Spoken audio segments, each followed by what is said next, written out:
How to use security settings.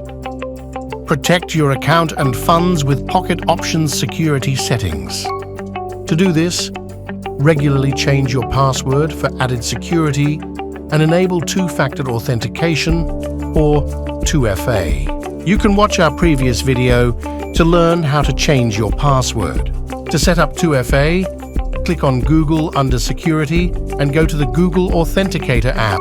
Make sure your email address is correct and click on the green button to receive an email with a link. Follow the link in the email and follow the instructions to set up Google Authenticator using the QR code. Select the sections you want to protect with 2FA. In the security section, view your login history, including devices used, browsers, and IP addresses. This helps you quickly detect suspicious activity.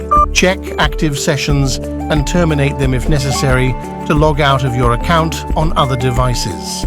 Securely protect your data and earn with Pocket Option. Start now.